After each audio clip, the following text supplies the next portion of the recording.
Let me ask you a question, and I want you to actually think about it before you answer. If you averaged the ambition, the discipline, the health habits, and the mindset of the 5 people you spend the most time with, would you be satisfied with that average? Would you look at that composite person and say, yes, that is who I want to become? Because whether you like it or not, that average is pulling you somewhere every day in ways you cannot see but can absolutely feel. This is not about cutting people out of your life. It is not about being transactional with your relationships. It is about being intentional about who has a seat at the table where your future is being decided. Because that table exists and people are sitting at it.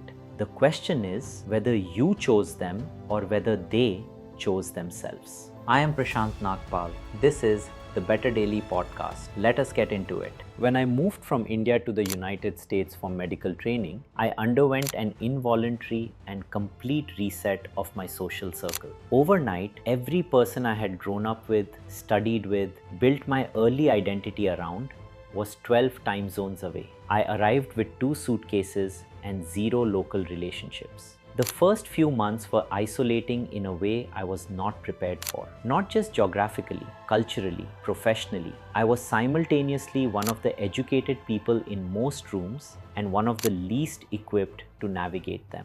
Looking back, that forced reset was one of the most formative experiences of my life. Not because the people I left behind were holding me back. They were not. They were good, smart, supportive people.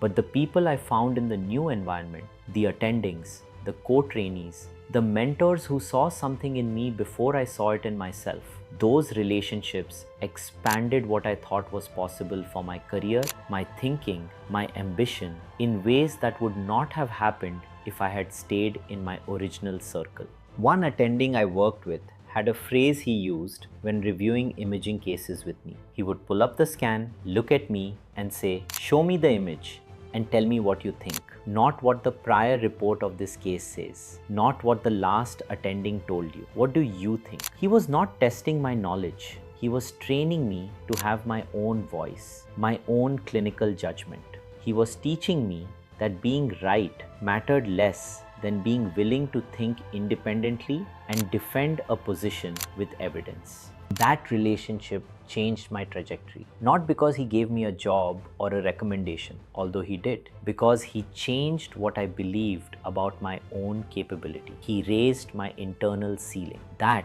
is what the right people do. They do not just support you, they expand what you believe is possible. The scientific basis for this is not motivational rhetoric, it is epidemiology.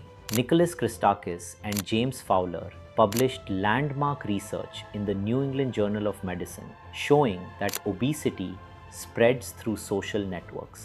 If your close friend becomes obese, your own risk increases by 45%. Not because they are feeding you, because behavior is contagious. Norms are contagious. What the people around you consider normal recalibrates what you consider normal. Smoking cessation spreads through networks. Happiness spreads through networks. Loneliness spreads. 3 degrees of separation out. People you have never met are shaping your behavior through intermediaries you see every day. So here is the frame I want you to use. You already have a personal board of directors. You did not vote them in, they assembled through proximity, family, co-workers, neighbors, whoever is around. Your question is not whether you have a board. It is whether your current board is the right one for the life you are trying to build. I audit mine every year. 5 seats. The mentor. Someone 2 steps ahead of you in life or career. Not an icon you will never meet. Someone who has walked where you are walking. Recently enough to remember the terrain. Their job is not to cheerlead. It is to tell you the truth about what they wish they had known. The peer. Someone at your level who is genuinely ambitious and genuinely honest. Not a competitor, a companion. Someone who will celebrate your wins without envy and tell you when you are drifting. The challenger. Someone who disagrees with you well, who sees what you do not see, who pushes back on your blind spots without malice. Most people actively avoid this seat. The best people recruit it. The sage, someone older, calmer, further on. Not necessarily a mentor in your field, someone whose perspective operates on a longer time scale than yours. They remind you that most of what feels urgent today will not matter in 5 years. The protege, someone you are pouring into, because the fastest way to solidify your own values is to articulate them to someone who is still forming theirs. And because contributing to another person's trajectory is one of the most grounding things a busy professional can do. If you cannot name a specific person for each seat right now, that is not a crisis. That is information. You have not been intentional yet. You can be. In the Indian tradition, there is a concept called satsang, literally the company of truth. It refers to the deliberate practice of surrounding yourself with people whose presence elevates your relationship to what is real. Not what is comfortable, not what is familiar, what is true. The ancient teaching is blunt.